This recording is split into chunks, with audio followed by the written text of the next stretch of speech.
Hello, everybody. Welcome to The Prescription, the Tax Policy Center's biweekly webcast on fiscal policy for the COVID-19 economy. This is one of a series of conversations with state, local, and federal government officials, as well as leading economists and other experts. I'm your host, Howard Gleckman, Senior Fellow at TPC and editor of our blog, TaxVox. Our guests today are Michael Keene, Deputy Director of Fiscal Affairs at the International Monetary Fund, and Joel Slemrod, Professor of Public Policy and Economics at the University of Michigan. And full disclosure, Joel is a member of TPC's advisory committee. We'll be talking about their new book, Rebellion, Rascals, and Revenue. Before we begin, our usual bit of housekeeping. We encourage audience members to submit questions in the Q&A box at the bottom of your screen. The event is being recorded and will be posted online at TPC's website in the near future. We're using captioning, which you can adjust or turn off with the live transcript button at the bottom of your Zoom screen. If you'd like to join the conversation on social media, please use the hashtag #LiveAtUrban.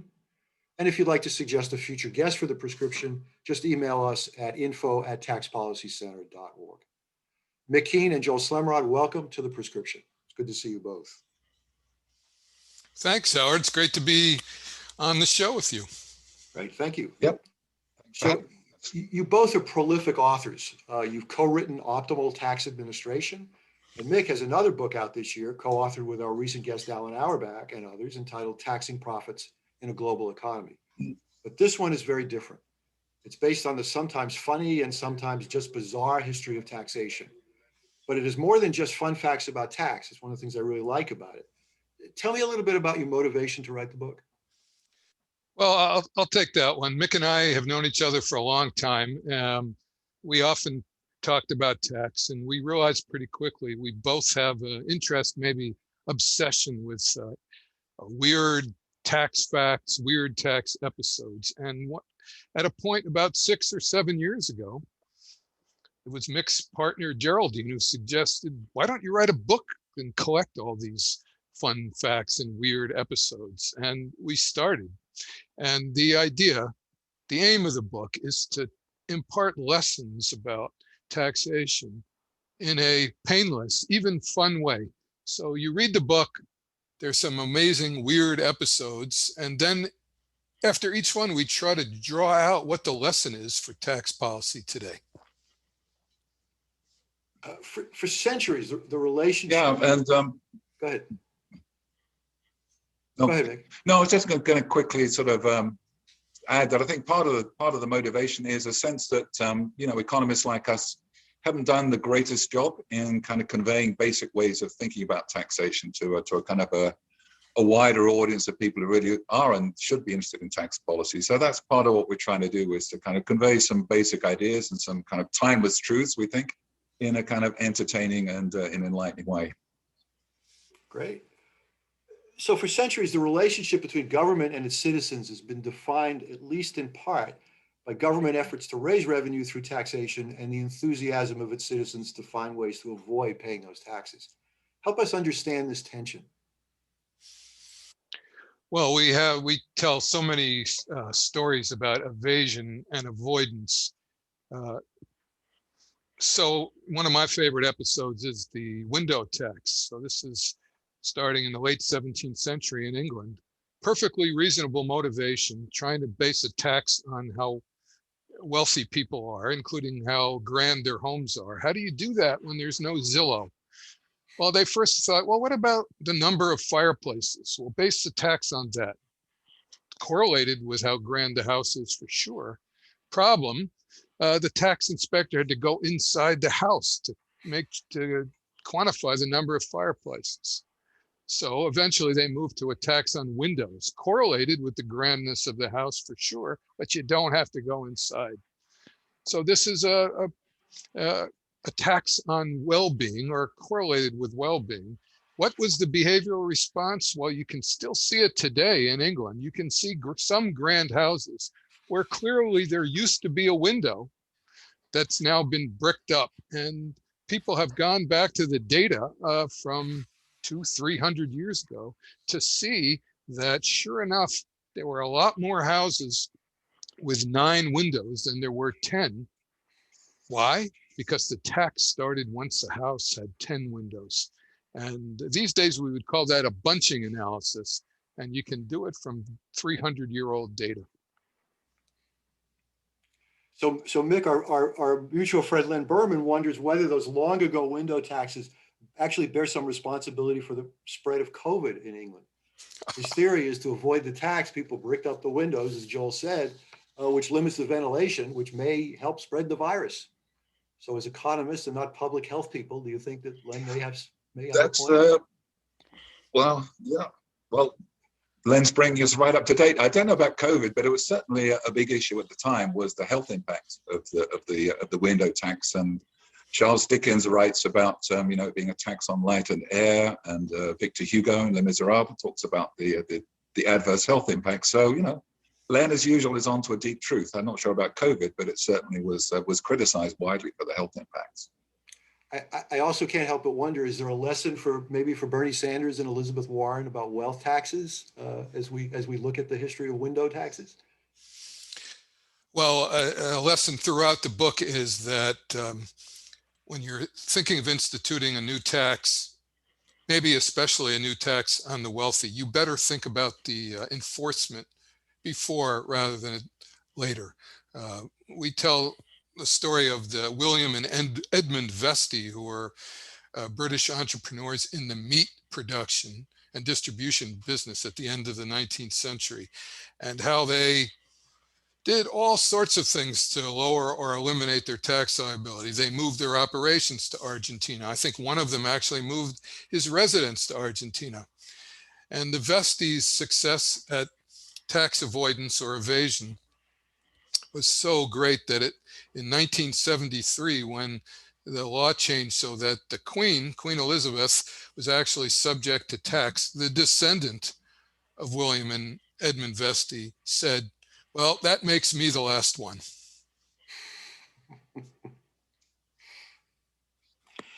So over the long history of taxation, there seems to be an interesting symbiosis between taxes and war. Taxes sometimes cause wars, and wars usually generate taxes. How is this relationship evolved, Nick? Well, yeah, it certainly goes back to Cicero and Roman times, a recognition that war was that finance was the sinews, the kind of the essential of warfare. And yeah, I mean, it goes back. The links go back to Herodotus, and Herodotus talks of one of the kings in Asia Minor who would periodically plunder their neighbors, but was wise enough to leave enough unplundered for him to come back next year and plunder again. So that's the tax as kind of originates in plunder, as Thomas Paine says, carries on through the ages. We have the misremembered Boston Tea Party as the thought of as approximate sign, at least, that war was coming. But as we explain in the book, Boston Tea Party was actually about a tax cut rather than a tax increase. That the British, in order to try and sell tea in the colonies, while maintaining the principle that there was a tax on tea when it arrived in the colonies, actually reduced a tax on the tea that was charged in London before it went to the colonies, basically a system of drawback. So we know that Boston Tea Party had a role, but tax often becomes a myth as much as reality. And it, as you say, it carries on through. I think an interesting current example that we tell the story about are the excess profit taxes that were developed, I think, initially, actually during the Civil War in America. Georgia had something like an excess profit tax. And then it became a major source of revenue for all the belligerent powers in the First World War. Was a tax that looks to us now very much like an allowance for corporate equity. It was a tax on the return in excess of an amount specified. And I think both the US and the UK were getting like a quarter or a third of the revenue from that by the time the First World War ended. Came back in the Second World War, actually came back even before the outbreak of war. Part of the rearmament, interestingly, was early in 1939. Countries brought back the excess profit tax. And so that was something that originates in war and is one of is the most recent probably tax innovation that comes out of war, the income tax too, in many respects. But I kind of think the excess profit tax is interesting because, some people have mentioned that in connection with the COVID as a kind of response to a national crisis in a kind of collective way. So as you say, it's been both a source of warfare, conflict to get hold of resources, and over time, war has developed a new way and better ways of taxing. The Boston Tea Party story is an interesting one. I suspect I grew up just only a few miles from Boston Harbor. So I suspect the story that I learned about it was quite different than the one you learned about it, Mick. Well, I'm learning the British version, right? I'm giving you the British version. So yes, yeah. those troublesome colonists always giving everybody a hard time. But the interesting thing about it, I think, is as you point out, that this was really not about the rate of tax. It was really about a question of sovereignty. Who controlled the tax? Who made the decision? And I think that that's also a kind of a thread that goes through your book. I think it is. I think it's also a story about interest group because, in a way that the reason the plan backfired, what could go wrong, lowering the price of tea in the colonies was really the smuggling interests who had a big stake in not having a low tax on tea. And we tell a bunch of stories, I think, in a book about the important role of lobbies throughout the millennia. Yeah. So as you've all already mentioned, Joel has plenty of books. Yes. Well, so I was going to ask Joel to tell us one of his stories about lobbyists. Yeah. So if I may talk about lobbyists. So in the book, next to last chapter is about politics, the politics of taxation. And we cite what we think are some successes, but we also talk about some tax episodes that were instigated by lobbyists that led to what is almost certainly not good tax policy. I guess my favorite one is the taxes on margarine. So margarine is a late 19th century invention. When it came over to the US, you can guess which special interests weren't excited. That's the dairy industry. And they first tried to suppress their competition with regulations. For example, having to make margarine pink rather than yellow. That didn't do the trick enough. So soon after taxes came in, taxes on margarine, almost certainly not efficient ways to raise revenue, but ones which certain special interests felt were the right thing to do. So as you already pointed out, tax history is filled with examples of the laws of unintended consequences. Governments have an idea of what they're going to accomplish with tax, and things turn out very, very differently. Give us another example or two of those sort of missteps.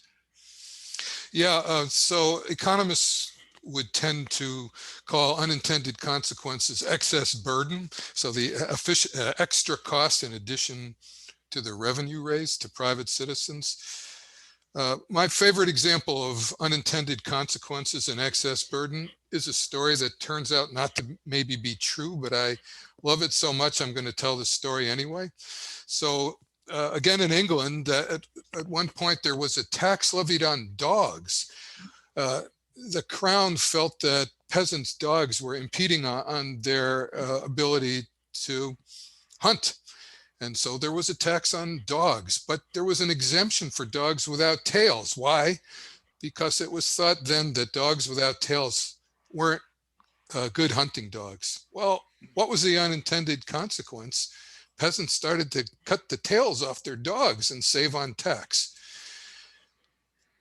So much so that these days, some dogs we know of have no tails. They're curtailed, and this persisted for centuries after the dog tax no longer was in place. An example of unintended consequences, maybe not the most economically significant of the ones we talk about in the book, but one of the great pictures of the book. We have, I think, probably the all-time record for most images in a book about taxation. I think it's 70, including a wonderful picture of a dog without a tail.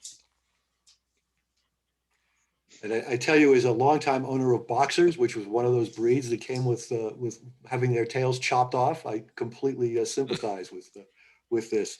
Henry Aaron actually asked a question about the window tax, which is, did it lead to fewer but larger windows, or were larger windows taxed at a higher rate than smaller windows? That's a great question. Hi, Henry. It certainly should have. If you tax on the number of windows, you would expect to get more windows. I don't know of any data about the size of windows. I do know that there were instances where people in their houses put windows such that it shed light on more than one room. So that's the same kind of thing. And we have a story about a brick tax, again in England, where the tax was on the number of bricks. And sure enough, soon builders started to use bigger bricks so they could cover more wall with less number of bricks and therefore lower tax. We even have a picture of side by side. We think of two eras of smaller and larger bricks. So whatever you tax, people will figure out some way to avoid the tax. Certainly true. Yeah, maybe I can. Maybe I could chip in with one of my favorites, if I could, Howard, which was Argentina. Argentina in about 1900 had a tax on bachelors, and taxes on bachelors, historically been fairly common. But someone in Argentina with a kind of soft heart decided, well, what do we do about these bachelors who've actually proposed to somebody, asked them to marry them, but been turned down? It seems kind of unfair to tax them. So sure enough, there came an exemption that you could be exempt from this tax if you could prove that you had had an offer of marriage rejected, which seems very kind of kind. But of course, what happened, again, the predictable consequence is it then became a sort of semi-profession of professional lady rejectors who, for a fee, would sign a form saying that you had in fact proposed to them, but they had turned you down. So again, it's kind of, as Joel's example, maybe not the most economically significant example, but I think the picture of somebody saying, well, you may not marry me, but will you at least give me a tax exemption, has a certain pleasing aspect to it. So another law of tax policy comes from Russell Long, once the chairman of the Senate Finance Committee. Senator Long had that wonderful bit of doggerel, don't tax me, don't tax that fellow behind the tree. And in fact, that seems to be a strong rule of taxation. If you can, tax outsiders. I think about everything from hotel taxes on tourists to European efforts today to impose digital taxes on US tech companies. How consistent has this pattern been over the centuries? Well, all governments have figured out if for any given tax burden, you would like to have it not bear on the people you care about. And if that group includes foreigners, try to tax them. At least in name, maybe some of the burden will come on to your citizens. Exacting tribute would be another example from a couple thousand years ago. But even among your citizens, trying to get the tax burden on the right citizens has been a theme of taxation since the beginning of taxation. We talk about in the book taxes where the burden depended on what social class you were in. And we talk a lot about the two poll tax episodes in the UK 600 years apart. 1380, a poll tax that led to the Peasants' Revolt, which featured beheadings, etc. And 600 years later, Margaret Thatcher's community charge, which was probably more like a poll tax than the one in 1380 and led to her no longer being prime minister. We have, so it's not only about minimizing the burden on your citizens, it's about getting the burden on your citizens in the way you intend. Yeah, Mick, it's interesting that was an interesting story that you all told about the poll tax in England. Of course, the U.S. had its own unpleasant experience with poll taxes as well. And it makes me wonder, why do these bad tax ideas keep coming back? Mick, you want to take that one? Well, I'd like to say there's some progress in thinking about tax, but I think you're right that there's always been often a very kind of unpleasant aspect to this taxing behind the tree. And we have, as you mentioned, we have the race issue. We have we talk a lot about taxes based on religion, for example, which have been very marked throughout history. Sometimes with a pleasing element. I mean, the story there is of Saladin, who was charging non-believers a special tax, which was in theory for their protection. And when he discovered that he had to withdraw, and so they were losing his protection, he actually gave the money back. But it's not typically the case in some of these very discriminatory taxes. And now, of course, a big issue, as we talk about in the book, have been taxes related to gender, which are now kind of explicitly very unusual, implicitly not so unusual, but in the past have been pretty prominent. I think those type of very explicitly discriminatory taxes, I think we can say they're probably less common now, but it's certainly been a struggle. But I think some bad tax ideas do wither over time. People learn by experience, and as you say, sometimes wars. One of the few benefits of wars may be that they reveal to us better, more efficient, even fairer ways of taxing. It's interesting, for example, that in the U.S.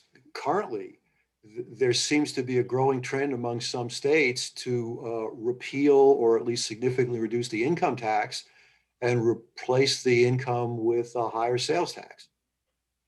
So it seems like, taxing poor people is still a good idea. Yeah. Well, go ahead, Mick. Yeah.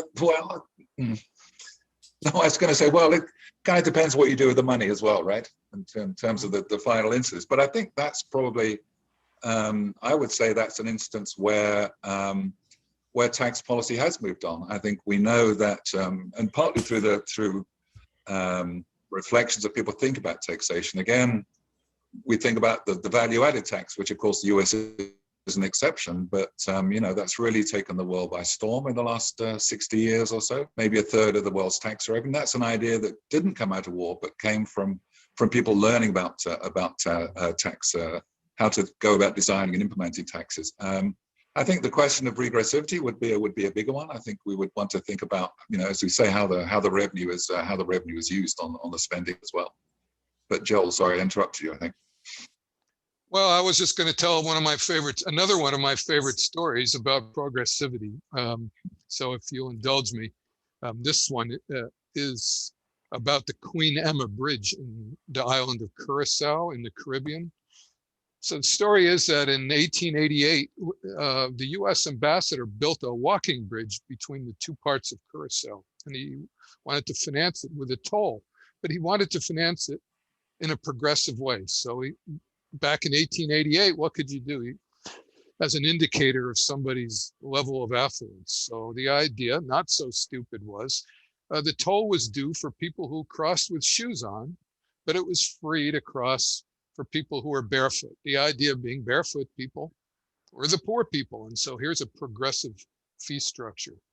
It didn't entirely work though, because it turned out some of the poor were too proud to admit that they were poor, and they borrowed shoes to cross the bridge and therefore had to pay the toll.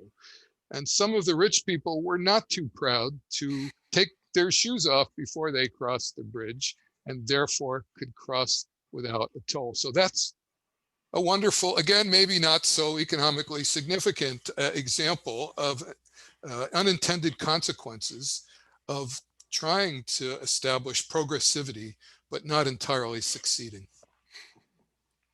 So far we've mostly been talking about taxes as a way to raise revenue.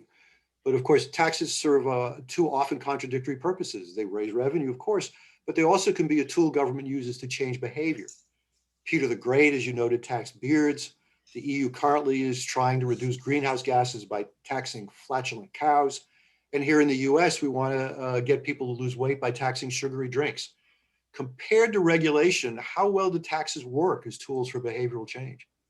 Let me just first say that I think the three of us could agree that a beard tax is a bad idea. But it is a vivid example of a tax designed not to raise revenue, but to change behavior. In the example you cited, Howard, it was Peter the Great who wanted to westernize, and one of the un-Western things in Russia at the time were the nobles, the boyars, having these full beards. And so the tax was instituted. In order to be out in public with a beard, you had to wear a little badge, a little token, which said on one side, I paid my beard tax. But I think Mick will be better at linking the beard tax to the carbon tax and externalities today. Take it away, Mick. Oh, thanks, Joel. Well, no, I think the beard tax is a great example also because I think it's a case before he introduced the tax, Peter the Great tried an absolute ban. So there was and that the resistance to that from the boyars was so great that he compromised and had the tax. And that kind of, to some extent, I think illustrates the advantage, one of the advantages of tax over regulation, that, you know, the tax, we preserve the activity, or the people who keep their beards are the ones who really want their beards, and the ones who want their beard rather less, we'll get rid of it. And that's, of course, the same logic, I think, that leads us to quite like carbon taxes over regulation, because that way we get the people who would find it relatively easy to cut emissions to do so, to avoid the tax, whereas the sources that are really hard to cut back on, well, they'll carry on and pay the tax. So we achieve the reduction in the most efficient way. So I think you know, we certainly see this element of you know, some kind of discrimination inherent in the use of taxes has an inherent advantage over regulation. And I guess there are the kind of issues of uncertainty, practicality. You know, in a sense, COVID's an externality, right? I mean, you could think, well, why don't we have some tax that's intimately related to how far you are from other people, and you know what, and whether you're wearing a mask or not, and you know, just practically, that's really not gonna work, and regulation turns up trumps in that case. So maybe for the next pandemic we'll have some fancy tax, but this time around, clearly regulation had some advantages. I've heard some discussion about tax credits for people who get vaccines. So I guess it's salient today as well. Yeah, So, very much so, yeah. Yeah, so let's follow up about carbon taxes, because it is you guys are very careful through the book to not interpose your own views, but in the end you couldn't resist, and you talked a little bit about the value of carbon taxes. And one of the things that's fascinating to me about this is that it's hard to find an economist who does not support a carbon tax, yet it's very difficult to find a politician who does support a carbon tax. So how do you get the politicians to buy into what seems like a perfectly sensible idea to economists? Yeah, so Howard, you say we are careful not to talk about our own views. I would say our views are pretty clear, but what we do avoid is we're not pushing our own pet tax proposal. It doesn't end with, okay, you've heard the problems, here's the tax system that's going to solve all of them. We don't do that. So on carbon taxes, yes, you're right. The economists are nearly unanimous thinking they're a good idea, and politicians not so much. You know, some of you might have noticed that this past week, the Canadian Supreme Court ruled that a federal carbon tax was consistent with the Canadian Constitution. And how this is related to your point is that in Canada, the carbon taxes are refundable. So it makes it very explicit that this is not a program to raise money. It is a program to shift people's and businesses' incentives to economize on their use of carbon fuels. We're going to give you all the money back. And so that is not a completely successful way to convince politicians, but it is a way for the politicians to say, hey, we're not on a net trying to take money from your pockets. Well, we are about out of time. I have so many more questions to ask. This is just a fabulous book. I want to urge the audience to get out there and buy a copy of Rebellion, Rascals, and Revenue. I guess it is now just published. Is that right? Technically in 5 days. In 5 days. Okay, just in time for what we thought was going to be tax filing season, but turned out to not quite be, right? Right. Well, again, Exactly. Mick Keene and Joel Slemrod, thank you both so much for joining us, and we hope to see you again, and good luck with the book. Thank you. Thanks for having us on, Howard. Thanks. Yeah, thanks. It's been fun. Thanks a lot. Bye-bye.